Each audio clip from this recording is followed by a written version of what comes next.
dark. Mark and Steve ignite the spark. Hey, everybody, we are live in the studio. Live. Mark and Steve back here with Kentucky Talks from the Meade County, or the Meade Messenger Studios. Yeah. Or the Meade County Messenger Studios, excuse me.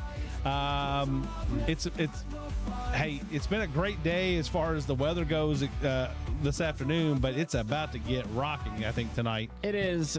So batten down the hatches, get ready to, hopefully you got some milk and water and fill up a bathtub. We're supposed to do Kentucky Talk Sports this evening after a little while. We don't know if we're going to get that off because of the weather. We don't want anybody to get hurt. There's as much as we like to do the show and we like to participate, have everybody listening. We want to keep people safe too. So if we go live, you'll get the message. But please understand if we don't, that's there's the only reason is that the storms are coming and people have to drive in and out to from the studio. So we want to make sure people keep safe. So with that, we got kind of a little bit of a free day today. Just a little bit little freelance.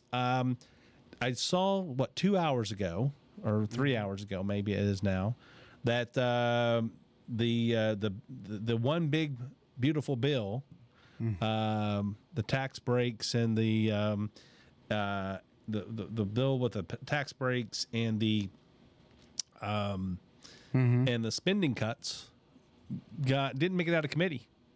Didn't make it out of committee. I think the vote came out to. I'm going to say it was like 21-16 against, or 16-4, 21 against. That means we had at least 3 Republicans that voted against the bill. This is Donald Trump's bill, and and this was to basically reinstate those tax cuts that we've all really been been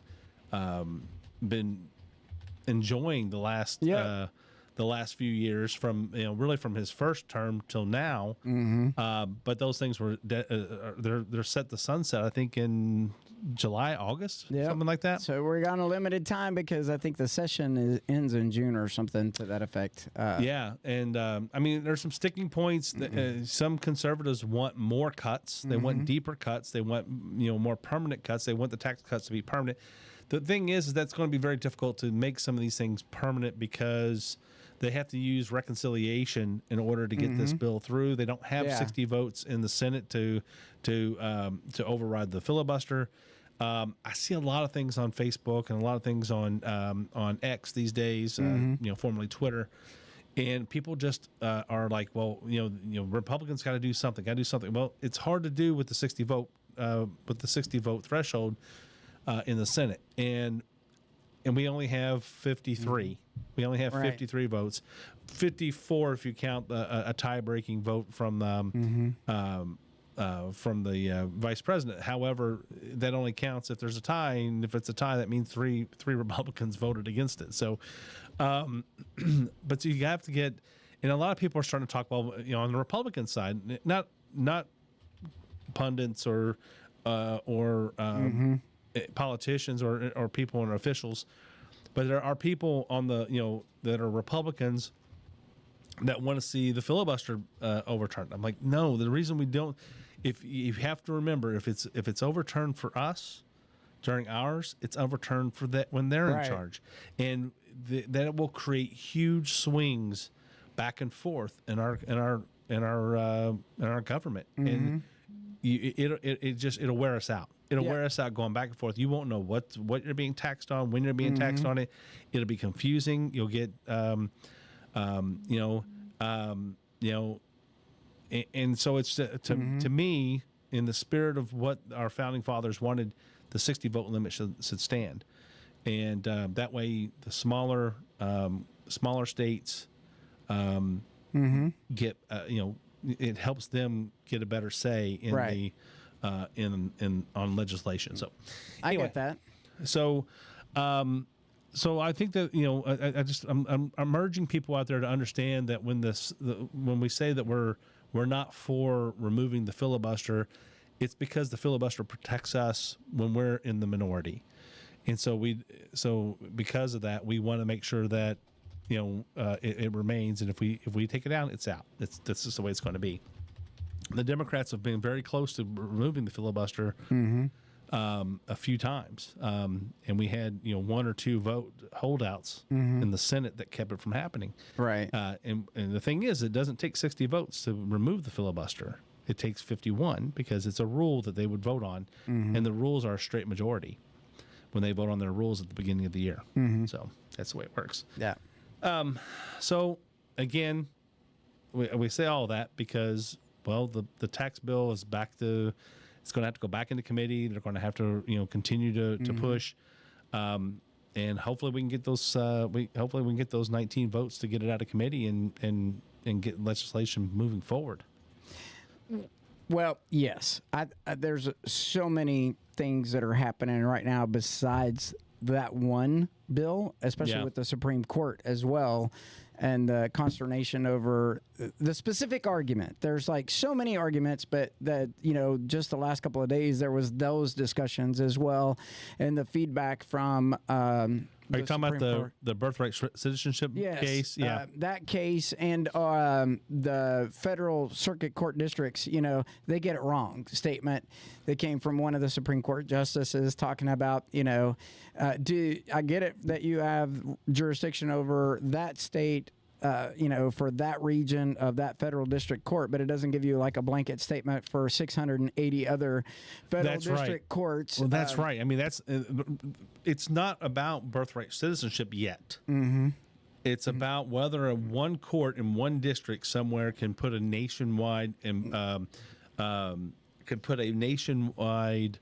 stop to an executive order. And the argument that the government's making right now, the government being the Trump administration, the argument they're making right now is that the executive branch is making, the executive branch is making is that they're saying that yes, in those particular cases that they can stop it for those particular cases, but you can't do a blanket stop for all illegal immigrants to be, or birthright citizenship, or whatever the case may be, to call it. So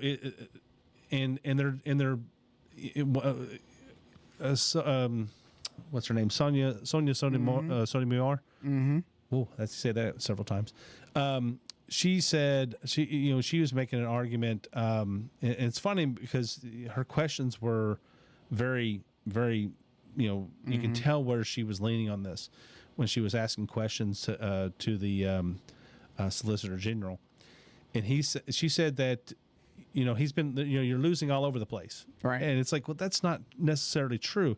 Yes, they're losing, but they are cherry picking what judges they're going to and what districts they're doing things in because they know that those judges will rule in their favor. So you can say you're losing, but you're not losing. And the Solicitor General brought up many times that yes, we've lost these cases but not on their merits, but on we're not losing the cases. We're losing. They're putting TROs in place and things so that while they figure these things out, and they're like, well, shouldn't you stop these things while you figure it out? And in some cases, he says yes, you should, but not in every case. Right. You can't have there can't be a blanket TRO that says, nobody's doing anything.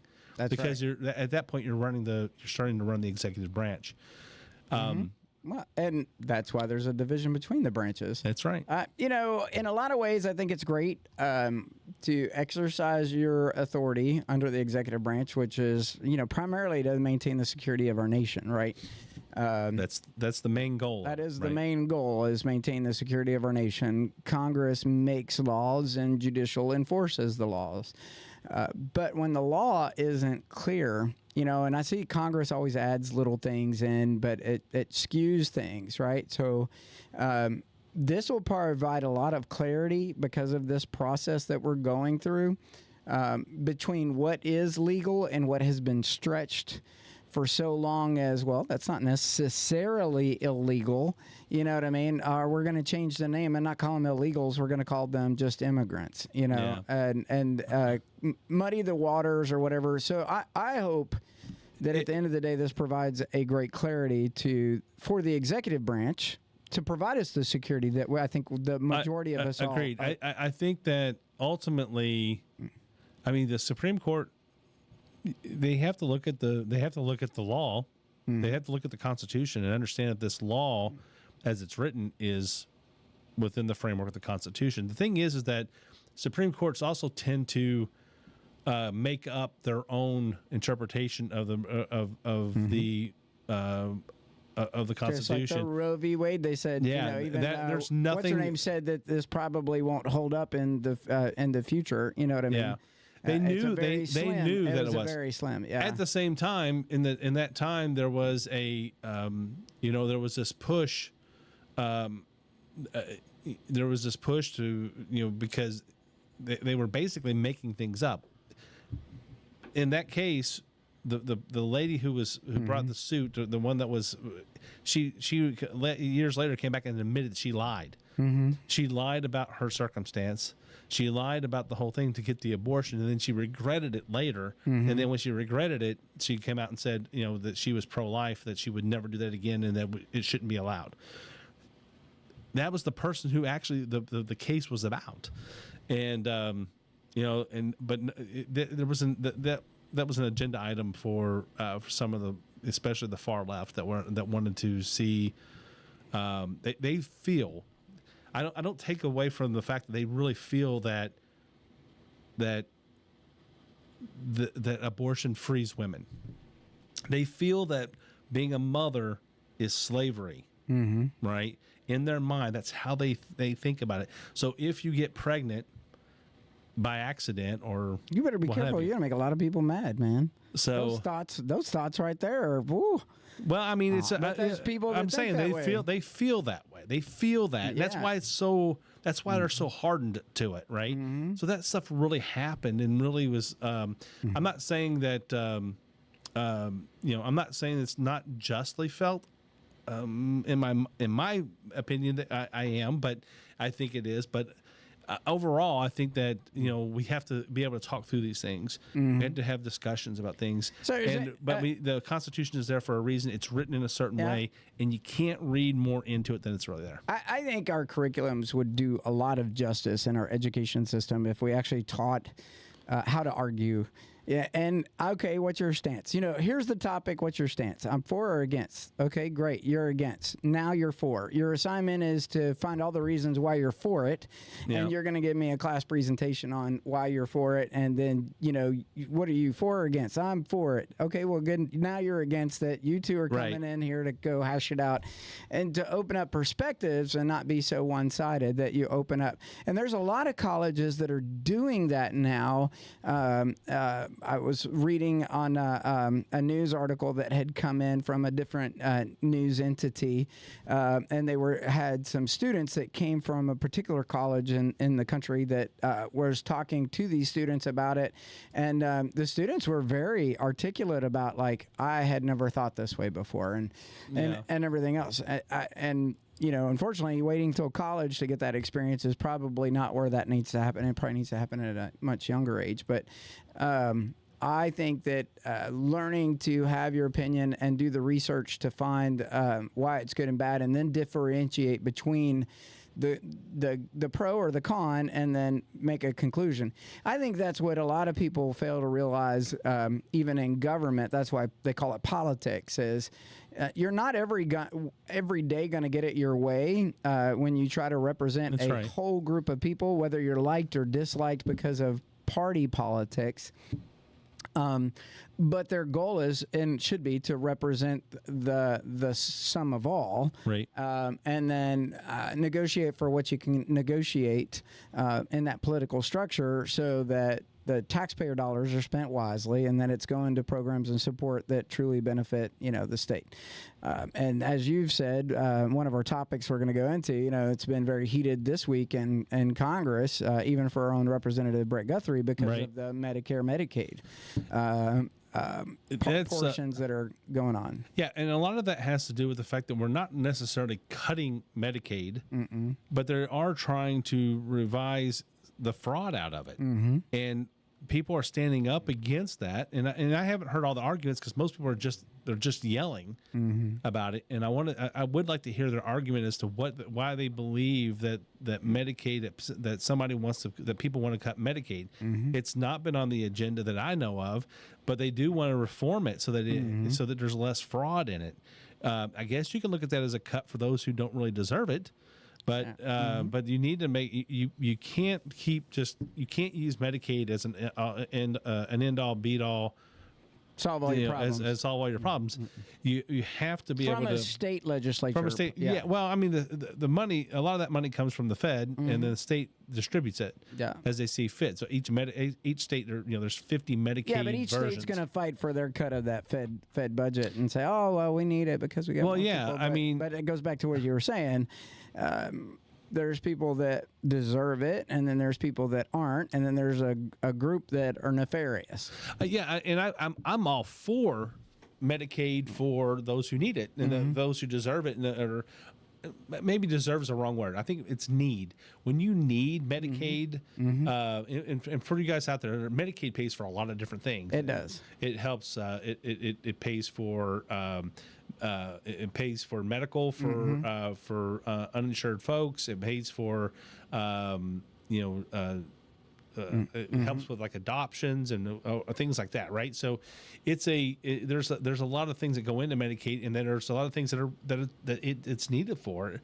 But then there's a lot of things there's a lot of people who understand that, hey, if I fill this form out a certain way, I'm going to get this money. Well, they didn't need the money for the thing that they said it was. They took the money and used it for something else, or they didn't deserve the money. They weren't really eligible for it, but right. they schemed the system.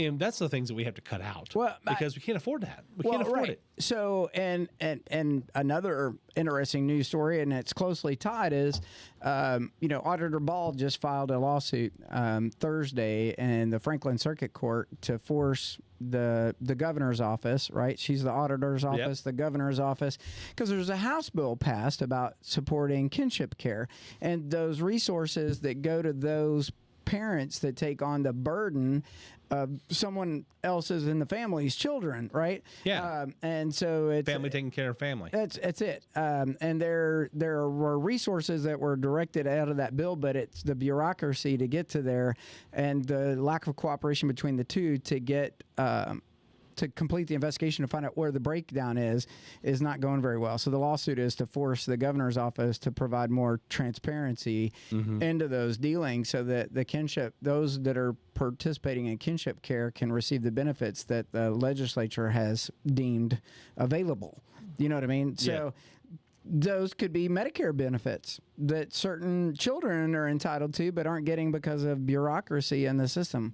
Or it could be that they don't have enough people to do the job. Or it could be any number of things, but you don't know because you can't see it in the transparency.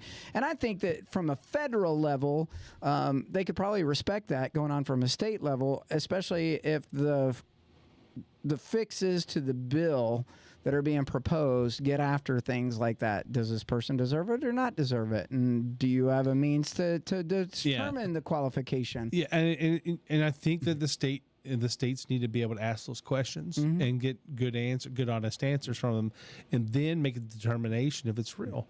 If it's real, then if it's real, I'll be the first one to stand up for you to say you need that. Yeah, but if you can't even audit your own, but you have to audit. Yeah, you got to. You have to be able to audit. Everything needs to be audited. You have to be transparent. Yeah, everything. That's the whole point. I mean, if you can't, there's no trust. If you can't trust, then it's Yeah. So. Well, I know that kind of closes out on the federal government side, but for Kentucky news, we've kind of interweaved a lot of those discussion points. The weather tonight is coming in. It's coming in hot. It's going to be very, very windy. I've looked at the storm report coming in. It doesn't look like much. It looks like a little blip right now. But if you wait till that like 7 o'clock hour, it's like all these little other swells. I wish we'd have hooked up. I'd show you the radar. I'd show you what the model says it's going to look like here in about 2 hours or 3 hours from now. Yeah. Around 8 o'clock or so, it is Send me going the to. link. Yeah. It's on my. It's an app on my PC. Well, yeah, there's just a lot going on. I think that national news has kind of kept our eye on as we've seen, our president move across to the Middle East, and then they just got back. The issues going on within the Supreme Court, and then our own internal things going on with the news. But for the most part, we just wish that you guys would be safe tonight, that you absolutely seek cover and shelter. And I mean, I don't really have anything else for today's show, Mark. Well, I don't either. I'm hoping that we're going to get up with Aaron Taylor tonight to do some Kentucky Talk Sports. I do want to put my condolences out to the Joe Greer family. Yeah. Sheriff Joe Greer was put to rest yesterday. So my prayers and my thoughts go out to that family. And with that though, Scott, with that, Steve, I'm ready to rock, man. Me too. Listen, same on the Joe Greer family, and thanks for his service and many years of dedication and the family support That's right. that went into that. I was very honored. I don't do well at those situations just because too many fallen, but I was honored to get to film that so that the community could pay their respects, and they did diligently online. And thank y'all for all the support. We'll keep coming back at you from the Messenger Studios. This is Kentucky Talks with Mark and Steve. Have a good night.